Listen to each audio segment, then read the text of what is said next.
बिस्मिल्लाहिर्रहमानिर्रहीम। We will be talking today about the next in line जो मैंने 7 uniquely human potentials तारुफ कराया था जिनका इसमें से हम 5 कर चुके हैं एस्थेटिक्स तक। आज हमने विल पावर करना है। विल पावर ऐसा लगता है, यानी अगर एक पहलू से सोचा जाए कि ये जो जिस सेटअप में हम इस वक्त हैं अपनी ज़िंदगी के इस दौर में, कि जिसमें हमें अपनी आजमाइश का सामना है, इसमें प्रॉबेबली ये दो जो आखिरी हैं, विल पावर और कॉन्शियंस, ये दोनों डिसाइसिव रोल प्ले करते हैं। बाकी सारी चीज़ों में कमी जो है वो कुछ ना कुछ उसकी गुंजाइश है, और इससे को बहुत ज़्यादा इस आजमाइश के पहलू पे फ़र्क नहीं पड़ता। जो आजमाइश का पहलू है हमारा ज़िंदगी का, और ये एक मेजर एस्पेक्ट है, इसको हम सबसे ज़्यादा, जिस तरह मैं बारहा जिक्र कर चुका हूँ कि सबसे ज़्यादा जिसका जिक्र करते हैं लेकिन अपनी ज़िंदगियों में फरामोश कर देते हैं। यानी हम इसको किसी न किसी वजह से भूल जाते हैं कि जिस वक्त मुश्किल आती है, जिस वक्त कोई प्रॉब्लम पैदा होती है, तो उस वक्त हमें इस चीज़ का ख्याल नहीं रहता कि ये ज़िंदगी असल में सरतासर आजमाइश है। और इसमें हमारे लिए जो टूल्स हमें दिए गए हैं, उनमें से probably the most important tool is will power. मैं बात का आगाज़ कर रहा हूँ यहाँ से कि हम will be talking about willpower, and इसमें एक चीज़ जो आपको याद करानी है, वो हमने एग्जीक्यूटिव फंक्शन जब देखे थे, when we were talking about advanced cognitive abilities, इंसान के अंदर कॉग्निशन की एडवांस्ड एबिलिटीज़ हैं, तो उनमें एक फंक्शन था जिसको हम एग्जीक्यूटिव फंक्शंस कहते हैं। एग्जीक्यूटिव फंक्शन में से एक फंक्शन था इनहिबिटरी कंट्रोल।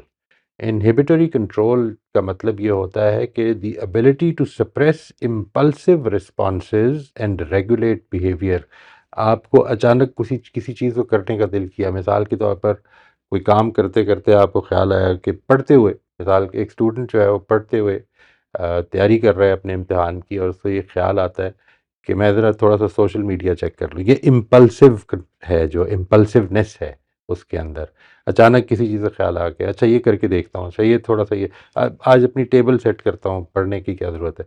इस तरह की चीज़ें जो हैं वो उसको आती रहती हैं, और वो उनको सप्रेस कर सकता है टू एंड अपने बिहेवियर को रेगुलेट करता है towards what he requires, towards what he needs, towards what he thinks is best possibility, बस best utilisation of his time. इसी चीज़ की वजह से हमारे अंदर एक एबिलिटी डेवलप होती है जिसे हम विल पावर कहते हैं जी। विल पावर को अगर डिफ़ाइन किया जाए तो ये वो चीज़ है कि जो इंडिविजुअल्स को इनेबल करती है अपनी इम्पल्सेस कंट्रोल करने पे, अपनी टेम्पटेशंस को रेजिस्ट करने पे, और उन गोल्स को परस्यू करने पे जो उसने अपने लिए इम्पोर्टेंट रखे हैं, उनको परसिस्टेंटली उनको फॉलो करने पे, और उनके रास्ते में आने वाली ऑब्स्टिकल्स और डिस्ट्रैक्शंस को इग्नोर करने पे। यानी willpower enables individuals to control impulses, resist temptations, and persist in pursuing goals despite obstacles or distractions. It involves consciously regulating attitudes. देखिए, ये विल पावर क्या क्या काम करती है। ये हमारे एटीट्यूड्स को रेगुलेट करने में, हमारी थॉट्स को रेगुलेट करने में, हमारी इमोशंस को रेगुलेट करने में, और हमारे बिहेवियर्स को रेगुलेट करने में एक एक बड़ा मेजर रोल प्ले करती है। यानी whatever the situation requires according to what we hold as important, जिस चीज़ को हम ठीक समझते हैं, उस तरह से अपना मामला करना है हमने, उस तरह से अपना एटीट्यूड, अपने थॉट्स, अपनी इमोशंस और अपना बिहेवियर, इसको डिटर्मिन करने में, इसको रेगुलेट करने में हमारी मदद करती हैं। It involves consciously regulating attitudes, thoughts, emotions and behaviours to align with outcomes और वैल्यूज़। ये दोनों ही सूरतें हो सकती हैं। विल पावर आपके ज़िंदगी के गोल से रिलेटेड भी हो सकती है, और विल पावर आपकी चोज़न वैल्यूज़ या चोज़न प्रिंसिपल से रिलेटेड भी हो सकती है। और आखिरी चीज़ ये कि essentially will power is the capacity to make decisions and follow through even when doing so is challenging और requires short term sacrifice for a long term benefit. जिस चीज़ को आप अपने बेनिफिट में देख रहे हैं, उसके हवाले से फौरी तौर पर इस वक्त के लिए अपनी टेम्पटेशंस को, अपनी शौक को या अपनी दिलचस्पियों को कुर्बान कर देने का नाम है ये।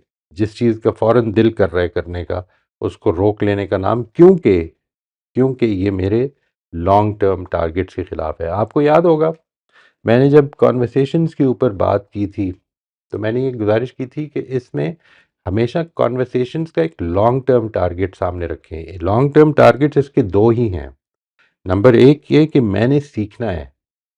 वो सीखना सिर्फ इतना भी हो सकता है कि मेरे और आपके बीच में इख्तिलाफ क्यों है। और नंबर दो ये कि मैंने रिलेशनशिप्स में इन्वेस्ट करना है।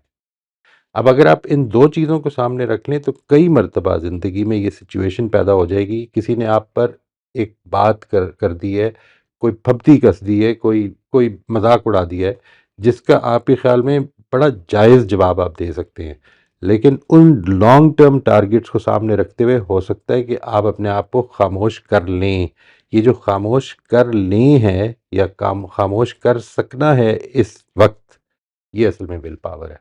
ये उसी इनहिबिटरी कंट्रोल के नतीजे में इंसान के अंदर ये चीज़ भी डेवलप होती है। और ये वो विल पावर है, ये वो चीज़ है कि जिसके नतीजे में इंसान मसूल करार पाता है। यानी इंसान सिर्फ अपनी इम्पल्सेस पे चलने वाला, या सिर्फ जो टेम्पटेशंस उसके अंदर पैदा हो जाती हैं उसको बिना सोचे, बिना उस पर गौर किए उनको पूरा कर देने वाला नहीं है, बल्कि वो अपने अंदर ये एबिलिटी रखता है कि जो उसका दिल चाह रहा है उसको रोक ले, और जो उसके ख्याल में उसकी ज़िम्मेदारी है या जो उसके गोल से मुतल्लिक चीज़ है उसको पूरा कर ले। ये मैंने आपसे अर्ज़ कर दिया कि जो इंसान को अल्लाह ताला ने फ्रीडम दी है, फ्रीडम यानी फ्रीडम का मतलब ये है कि he is in a position to choose. वो चाहे तो एक लम्हे में, आज के वक्त, चाहे तो एक रास्ता इख्तियार कर ले और चाहे तो दूसरा इख्तियार कर ले। इंसान मजबूर नहीं है कि वो एक या दूसरा रास्ता इख्तियार करे। ना कोई पैगंबर मजबूर है और ना कोई फ़िरौन मजबूर है। असल में इंसान को ये आज़ादी दी गई है कि वो इन दोराहों पर जब भी आता है तो वो क्या रास्ता इख्तियार करता है।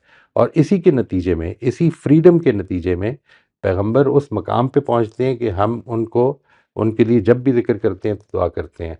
और फ़िरौन उस मकाम पे पहुंचता है कि जिसके बारे में ये कहा कि वो, उसके फॉलोअर्स भी उसके ऊपर लानत कर रहे होंगे।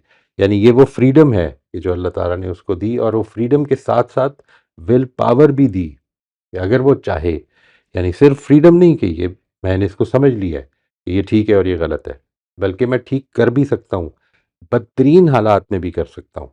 यानी यूँ समझ लीजिए कि इंसान के पास हर लम्हा ये चॉइस मौजूद है, ये फ्रीडम मौजूद है कि वो जो चाहता है वो करे। और अगर कभी ये फ्रीडम, जो वो चाहता है करे, वो ख़त्म हो जाए ज़िंदगी में, मिसाल के तौर पर अगर मुझे ये पता चल जाए कि आइंदा 6 महीने में या 3 महीने में या 3 दिन में मेरी ज़िंदगी का अब ख़ात्मा हो रहा है, अगर ये मालूम हो जाए तो मेरे पास अब इस चीज़ की कोई फ्रीडम नहीं कि मैं आइंदा 15 दिन के लिए प्लानिंग करूं।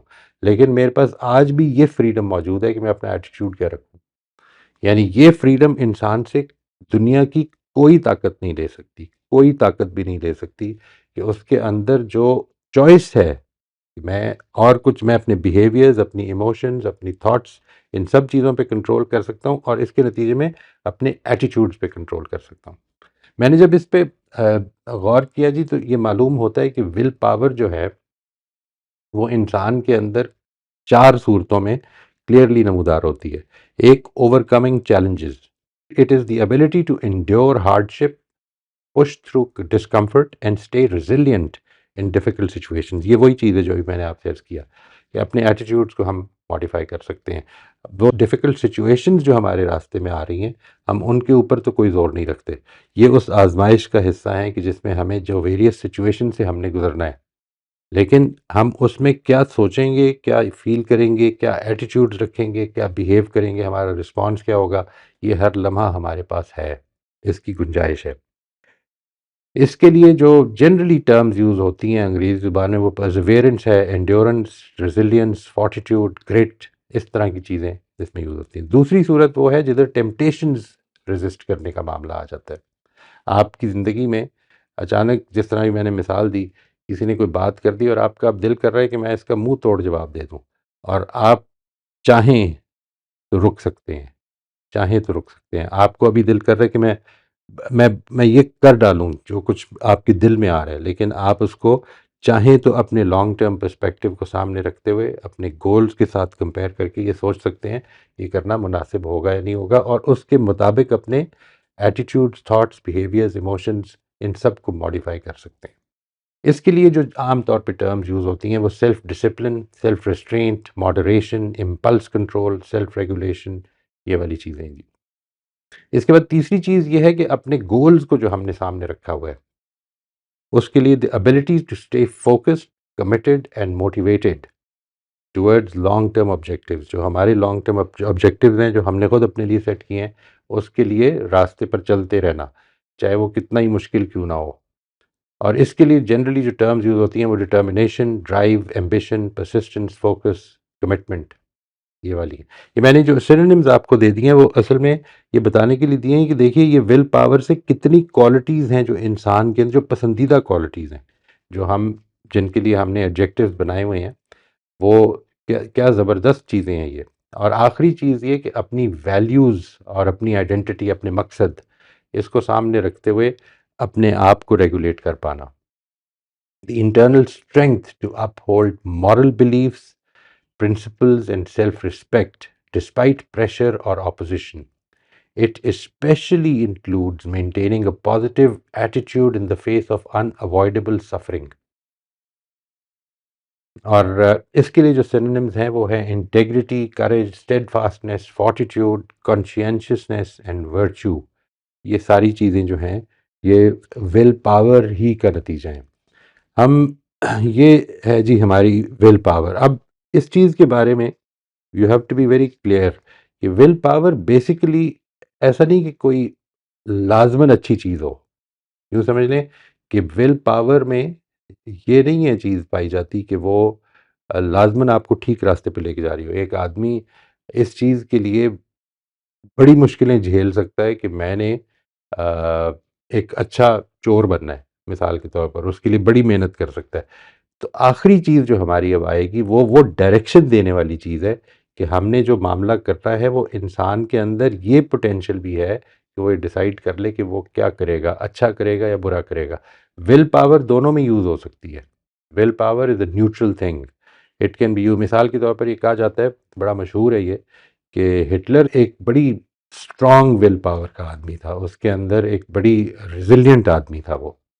अ, म मकसद उसका ठीक था या नहीं था, ये कॉन्शियंस ने डिसाइड करना है। तो ये दोनों मिलकर फिर इंसान को एक कंप्लीट पिक्चर में लेके आते हैं, उस आज़माइश के पहलू से कि जिसमें इंसान को डाला गया।